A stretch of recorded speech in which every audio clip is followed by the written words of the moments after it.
Chapitre 16e. Face aux prétendants. Je marche sur le chemin glissant, la besace en bandoulière, appuyé sur mon bâton comme un vieillard.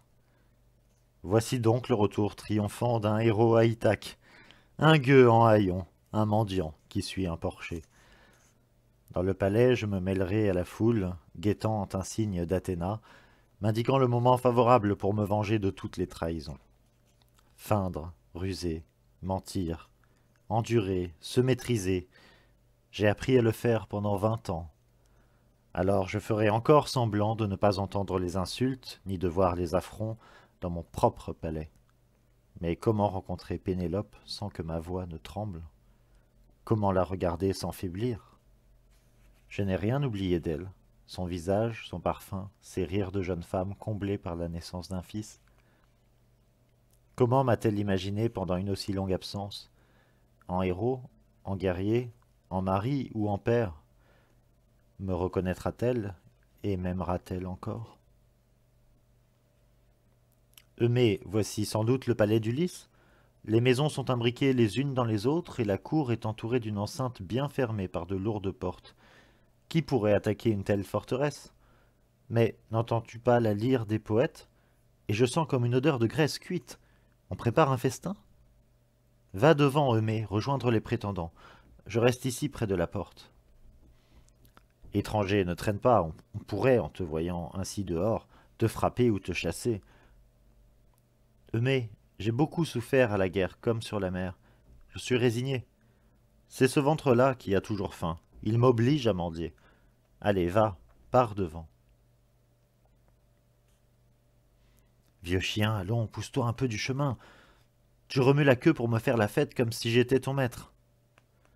Argos, ô Zeus, le jeune chien qui courait dans mes chambres, mon brave chien de chasse, couvert de tiques, couché sur le fumier. Argos, vieux chien, je suis revenu. Crois-moi, tu reprendras ta place auprès du feu. Et nous irons tous les deux par le sentier pierreux contempler la mer. Comme autrefois, je m'assierai sous les oliviers, et toi, mon bon chien, tu te reposeras à mes pieds. Argos, mon fidèle, toi seul me reconnais, même sous ces haillons. Mais à qui appartient ce chien? C'est le chien d'Ulysse. Depuis qu'il est parti, personne ne s'occupe plus de lui. Souvent je me demande s'il n'attend pas le retour de son maître pour mourir. Ému, je m'approche du chien pour le caresser. Mais ses yeux sont vitreux, ses pattes raides. Il est mort dès qu'il m'a revu. Eumée marche devant, il n'a rien remarqué. Me voici donc chez moi, et tandis que les prétendants ripaillent, je vais tendre la main pour avoir un peu de pain. Je saurai comment ils accueillent les étrangers sur la terre d'Ithaque, et s'ils respectent les vieillards qui mendient. Mais déjà Antinous prend Eumée le porcher à partie. Pourquoi as-tu amené ce mendiant ici? N'y en a-t-il pas déjà assez, en ville, pour venir troubler nos festins? Une foule de gens dévore le bien de ton maître, et il t'en faut encore un? Tu es dur, Antinos, envers les serviteurs d'Ulysse, et envers moi surtout. Mais cela m'est bien égal, tant que la sage Pénélope est encore au palais avec son fils Télémaque.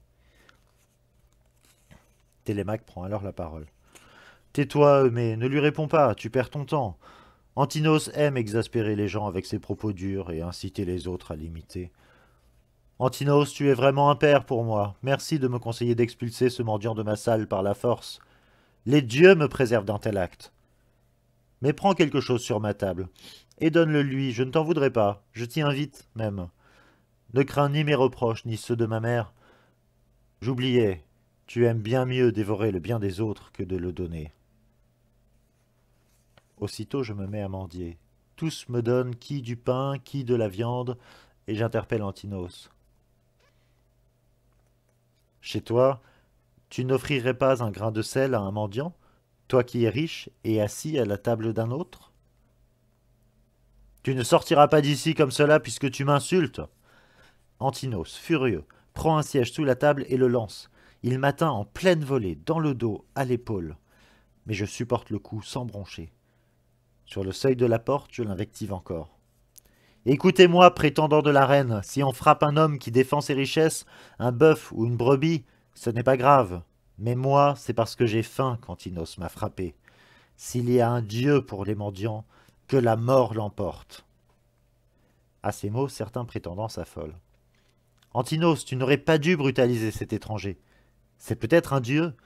Les dieux, prenant différentes formes, font parfois le tour des villes pour mesurer la violence ou le courage des hommes. Mais Antinos se moque de leurs reproches. Télémaque, blanc de rage, ne dit rien. Je sais qu'Eumée se débrouillera pour avertir Pénélope de ce qui s'est passé.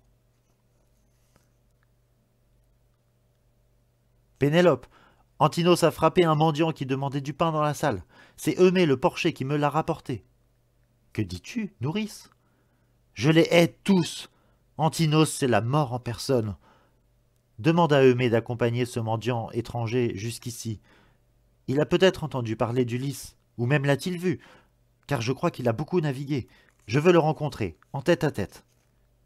Quant au prétendant, qu'il s'enivre, qu'il se goinfre de viande en sacrifiant nos vaches, nos moutons et nos chèvres bien grasses. Bientôt il n'y aura plus rien. Qui d'autre qu'Ulysse pourrait défendre notre maison? Ah, s'il revenait dans sa patrie. Avec son fils, il leur ferait vite payer tous leurs abus. Eumée, sur les ordres de Pénélope, vient me chercher sur le seuil de la grande salle. Je dois ruser et la faire patienter jusqu'au soir. Eumée, je suis prêt à dire toute la vérité à Pénélope, mais j'ai peur des prétendants. Ils ont trop bu. Ils risqueraient encore une fois de me prendre à partie. Dis à Pénélope que je viendrai plus tard, au coucher du soleil. Le soir venu, quelle violence dans ce palais. Servantes, prétendants, tous m'ont insulté sans retenue, et même frappé. Iros, le mendiant attitré, croyant m'imposer sa loi, m'a attaqué comme un chien vorace. Voir deux gueux qui se battent entre eux excitait les rires des prétendants. Qu'est devenue la douceur de vivre à Ithaque? Comment y accueille-t-on les hôtes? Pénélope est descendue dans la salle, séduisant tour à tour les prétendants.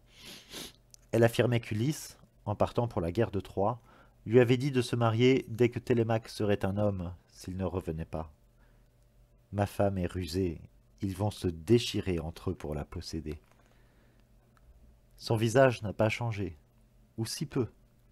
Sa peau est fine et blanche comme l'ivoire, son corps souple sous le plissé de sa tunique. Qu'elle est belle et désirable. Et ces imbéciles se laissent prendre à son jeu.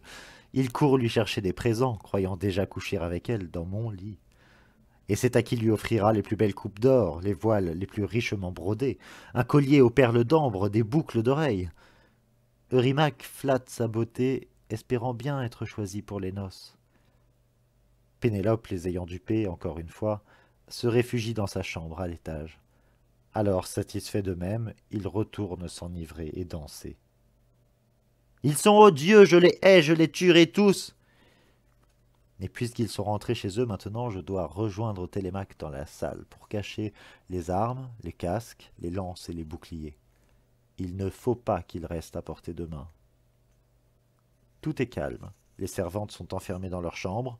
Euryclée, la fidèle nourrice, s'en est chargée, trop heureuse de servir Télémaque. A-t-elle vraiment cru ce qu'il lui racontait? Que la fumée du foyer abîmait les armes, qu'elles rouillaient et qu'il fallait les mettre à l'abri? Elle n'a pas posé de questions. Le destin est en chemin.